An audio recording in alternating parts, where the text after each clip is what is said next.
t'asseoir là et te tourner vers moi. Si D'accord. ça va, en Attends, mettant je vais le- éteindre la télévision. Eh bien, nous sommes au Théâtre du Chêne Noir, en Avignon, chez mon ami Gérard Gélas, qui le dirige, et je suis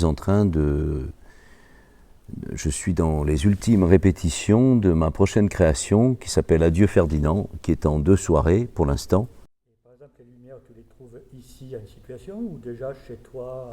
Non, ça c'est Claire et Mathieu, mes 2 régisseurs, qui eux, ils réfléchissent beaucoup. Ils réfléchissent activement, ils fabriquent des trucs, je leur parle en général. D'ailleurs, ce qu'on fait là ne correspond pas du tout à ce que je leur avais dit.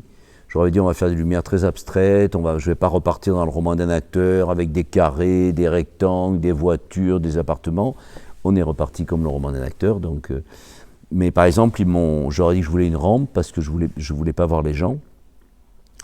Parce que quand je joue tous les spectacles qui appartiennent à la danse du diable ou à l'homme qui danse, je joue de biais, donc je ne vois pas les gens. Je joue de biais. La mère joue toujours de biais. Elle regarde à droite ou à gauche. Quand je fais le roman d'un acteur, Clémence et Ferdinand en particulier, je joue en face, donc je vois les gens. Et il ne faut pas que je vois les gens, il faut que je sois dans mon monde. Donc j'aurais dit, il faut que j'ai une rampe. J'avais une rampe qui prenne le moins de place possible et qui soit la plus forte possible. Et ils ont inventé une rampe très fine et qui est très forte et qui a déterminé toute la lumière en fait. Et elle a même déterminé le décor, puisque au départ je voulais des rideaux noirs et tout ça, et que c'est devenu impossible parce que la rampe éclaire les rideaux noirs, donc ça devient. Les rideaux noirs, ils sont là pour faire un infini, pour faire une obscurité, et on voit des rideaux, c'est affreux, donc on a renoncé à l'idée des rideaux noirs, ici ou à Paris d'ailleurs, pareil. Et après, toutes les lumières, non, ça se fait sur place. C'est-à-dire, Claire me propose des choses auxquelles elle a pensé, ce qui sont souvent justes. D'ailleurs, la voiture, le carré, c'est elle qui me l'a proposé. Alors que c'est pas elle qui a fait les lumières du roman d'un acteur, c'est Roger Goffinet. Et on est tombé en fait sur les mêmes choses. Et puis après, à partir de ce qu'elle me propose,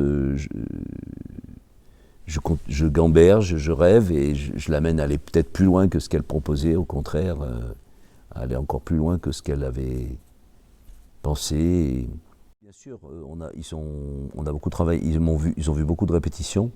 Ils ont été les premiers spectateurs en fait des premiers filages. Ils ont pris plein de notes, etc. Puis on a parlé, etc. Donc voilà, c'est surtout ça. Puis ils connaissent bien tout mon travail. Ils ont vu pas mal de films, des DVD, des choses comme ça, des romans d'un acteur justement, la Belgique et tout, parce qu'il y a des épisodes de la Belgique, des épisodes des Enfants du Soleil, etc. Donc Ton voilà. travail chez toi seul, c'était quoi? Tu travailles comment? Alors là, le travail seul, il y a d'abord eu une grande partie de travail sur mon ordinateur, sur le texte. C'est-à-dire, je suis parti de l'improvisation que j'ai faite il y a 35 ans et qui avait été retranscrite par Roger Goffinet intégralement. Donc j'ai le texte qui est comme un brouillon. Donc là, je fais en sorte qu'il devienne musical, qu'il vienne rythmé, qu'il ait du tempo. Donc là, j'ai travaillé pendant 3 mois là-dessus, sur tout le texte de ces 2 soirées. Tant et si bien d'ailleurs que finalement il y en aura 3, mais que pour l'instant j'en présente 2, mais qu'il y en aura une 3e l'été prochain. Je ne suis pas arrivé à aller au bout du Casino de Namur, c'était trop compliqué. Et après, à partir du mois d'août, j'ai commencé à mettre en scène tout ça, parce que la mise en scène est très complexe. Elle ne se voit pas, heureusement, mais elle est très complexe. Et donc j'ai commencé à mettre en scène, c'est-à-dire avec le texte en main, à la chargère chez moi, à aller à droite, à gauche, devant, derrière, voir comment faire pour qu'on puisse visualiser tous ces personnages et ce qu'ils font. Et puis à partir de là, j'ai aussi commencé à mémoriser. Et là, j'ai beaucoup travaillé avec Véronique Coquet, la productrice et la chef, la patronne, et comme on dit entre nous, et qui fait aussi office de souffleuse et qui m'a énormément aidé pour la mémorisation. Là, je dois dire que là, elle m'a vraiment sauvé la vie parce que j'avais beaucoup de mal. Je ne sais pas pourquoi, peut-être parce que je suis vieux, ou peut-être parce que je suis devenu plus maniaque, donc je suis vraiment au mot près. C'est des questions musicales, hein, c'est des questions de. Il faut que ça sonne juste, il faut que ça soit le bon tempo, etc. Donc je pense que de retravailler sur un texte encore neuf, mais avec cette habitude de travailler sur des textes vraiment fait que ça a complexifié le travail. Et le travail chez toi et après le travail ici en équipe, c'est fluide ou il peut y avoir des mauvaises surprises ou des choses auxquelles tu pensais pas? J'ai beaucoup pensé à tout ça avant. Les musiques, par exemple, tout ça, j'ai réfléchi. Là aussi, j'ai travaillé avec Mathieu sur les musiques chez moi, là-bas. Non, les choses...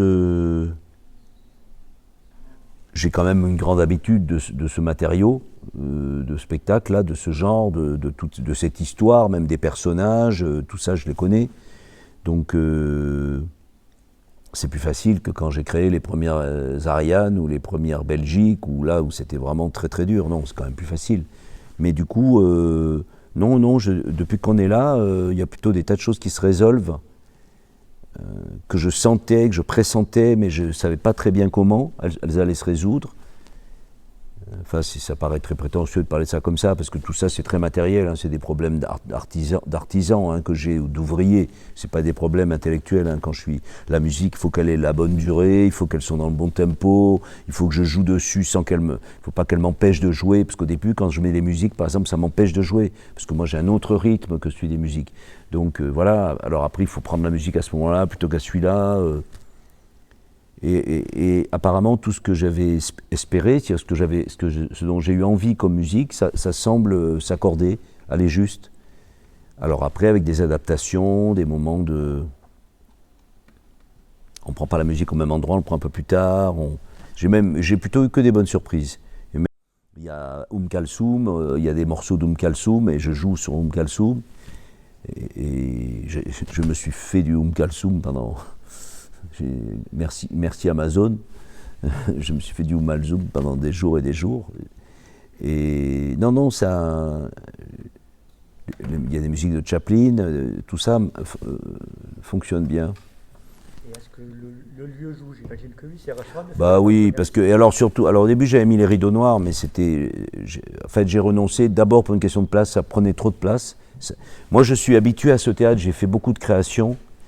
Et je suis dans ce théâtre un peu comme je suis chez moi à la Chargère, c'est-à-dire j'ai une relation physique, j'allais dire presque sexuelle avec ce théâtre.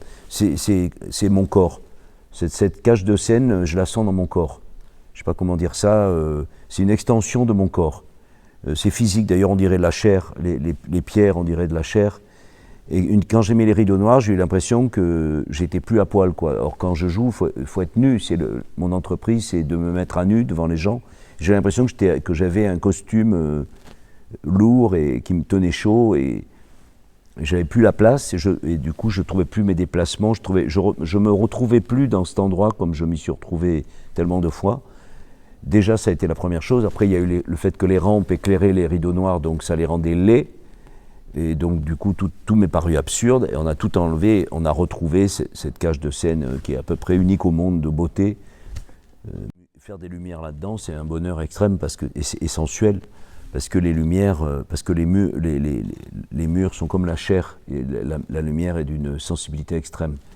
Ça va être plus compliqué à Paris, parce que c'est tout noir, c'est plus compliqué. Ah oui, voilà, répéter ici, ok, mais après, est-ce que tu peux l'adapter Ah ben il faudra, bien sûr, on adapte toujours, bien entendu. Mais ce qui est important, c'est que ça va naître ici, c'est comme un ventre de mère, c'est la gestation ici, c'est un accouchement, c'est vraiment un ventre maternel, c'est exactement un ventre maternel et le bébé il va sortir là et puis après il va vivre sa vie, il va prendre des forces et puis on va l'emmener à Paris au théâtre de l'Athénée. Il va falloir qu'il fasse ses premiers pas dans un théâtre plus rude mais en même temps qui est aussi une merveille, donc pas de souci.